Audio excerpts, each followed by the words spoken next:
नमस्ते, मी Ashwini सैसव sister चॅनलमध्ये आपलं सर्वांचं खूप खूप स्वागत आहे. तर काल मिक्सरचं लागलेलं मोठ्याला तर आणखी ठणकतंय आणि डॉक्टरने काय असं भिजवू नका म्हणून सांगितलंय. पण हे 2 बोटाचं काम इतकं आहे ना, आता कळते जे अपंग असतात किंवा ज्यांना एखादा हातच नसतंय कसं जीवनामध्ये ॲडजस्ट करतात. खरंच त्यांना मानायला पाहिजे. आणि एक प्रकारचं म्हणतात की आंधळं दुखाप्रमाणे काहीतरी करायला गेले खटाखट लागतं. तर सगळंच काम मी आईला सांगू शकत नाही. आई नुसत्या चपात्या आणि धुणं भांडी जर केलं तर खूप झालं. परी किंवा हे भांडे नेऊन द्यायला कारच्यापासून आणि मदत असते परीची. आज तुम्हाला काय सांगू, हाताला लागले म्हणून नेहमीच 4 हाकेत जर उठणार नाही, लवकर जाणार नाही, आवरणार नाही आंघोळीला. सकाळ सकाळी जायचं असते. पण ती पण आज लवकर उठून आंघोळ करून आवरून गेली. तिचे काय 2 महिने झालेला आले. एक पोळी करून गेली आणि परी देवपूजेसाठी लवकर उठली. खास देवपूजेसाठी. देवपूजा मग पारोजं राहण्यापेक्षा तिला म्हटलं करतेस तर काल ती बोलली की आई मी लवकर उठून करणार आहे. तर सगळे आपापल्या कामाला लागले. मग मी काय करते, जे का आपलं झाडून परत इथला पसारा आईनं एका हाताने सगळी भांडी गोळा करून द्यायची.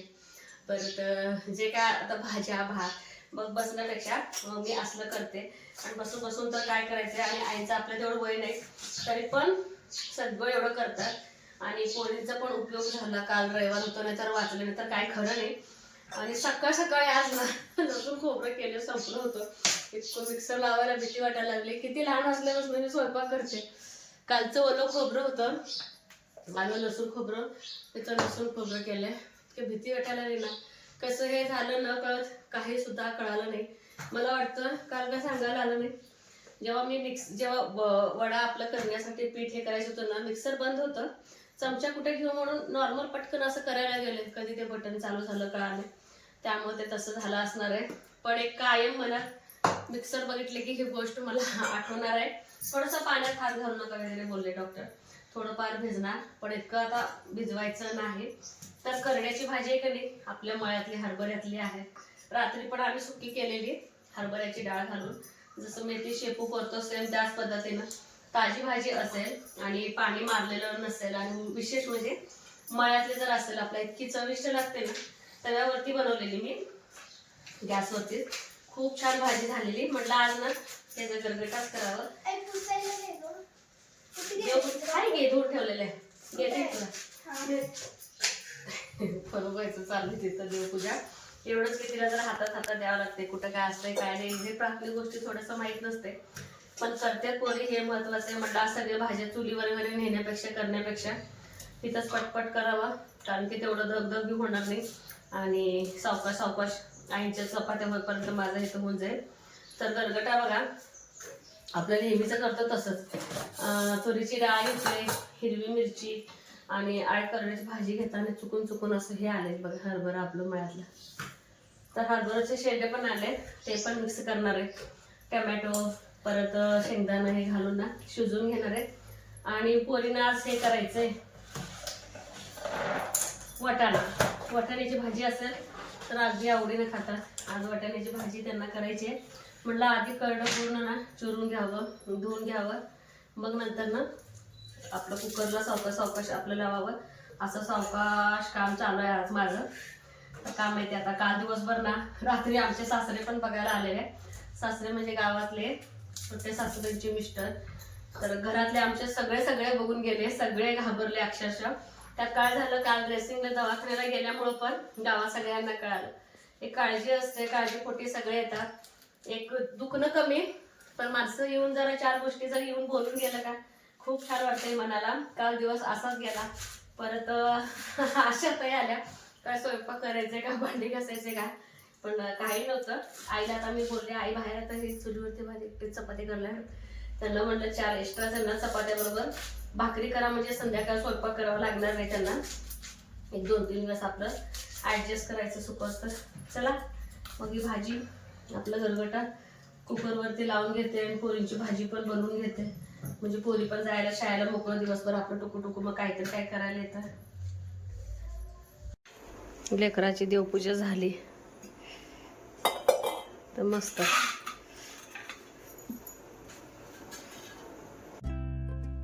कांदा तेवढं स्किप केलाय. वाटाण्याच्या भाजीला तेल, जिरे मोहरी, टमॅटो चिरून घेतलाय. कापता येत नव्हतं तरीही काप केलंय.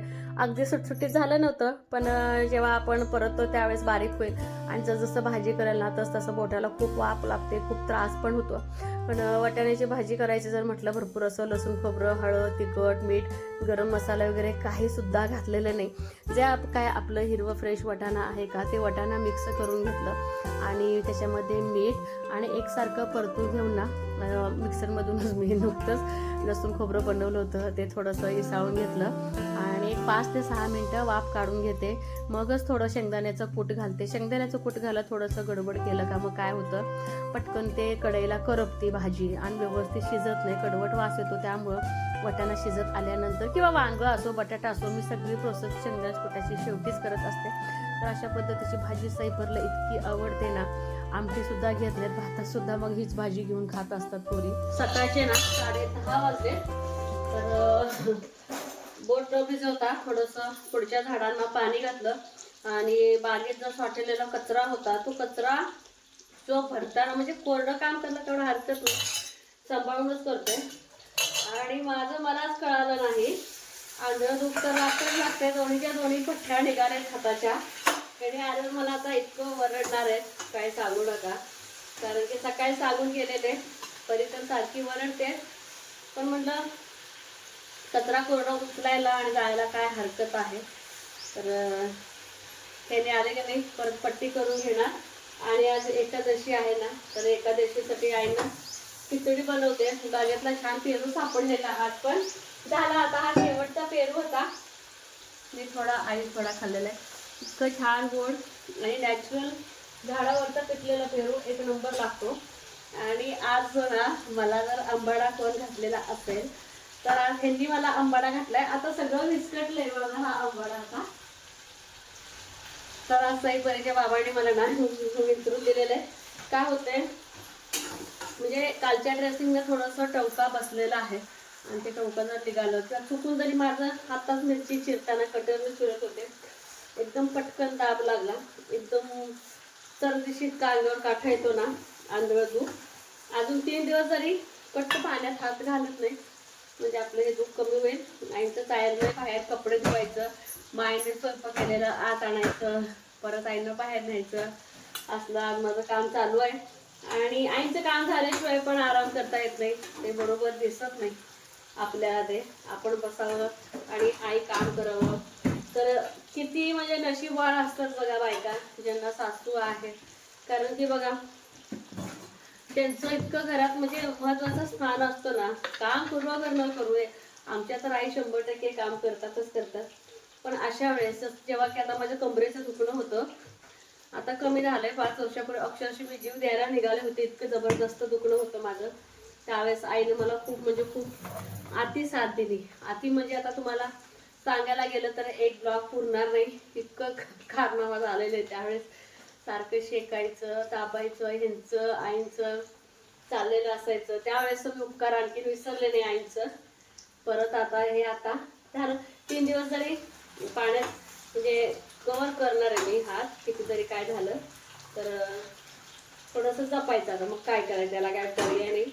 तर चला, आईना तूप घातलेलं खिचडी आवडते. बटाटा आणि मिरची टाकले आणि शाबू हलवून मस्तपैकी आईना गरम गरम देणार खायला. तर आज तुरी केलेत मळ्यात हार्वेस्टिंगनं, ते पण दाखवते. आणि आता बायकांच्या मागं जायला पण कोण नाही आहे आणि वेळेची बचत, पैशाची बचत, सगळ्या ह्या गोष्टीमुळे तुरी केलेल्या आहेत. तुम्हाला मी ते दाखवतेच व्हिडिओ. ज्यांनी मला करू मळ्यातनं फाटवले.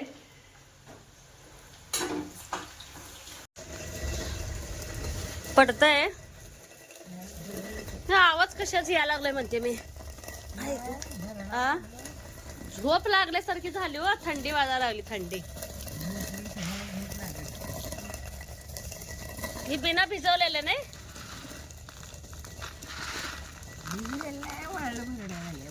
पडतंय आई.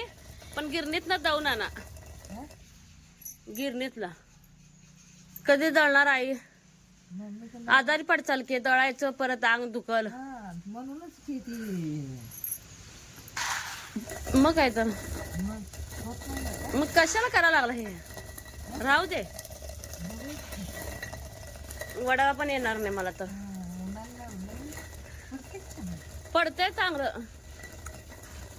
बारीक पडेल अर्धा विचारते मम्मीला.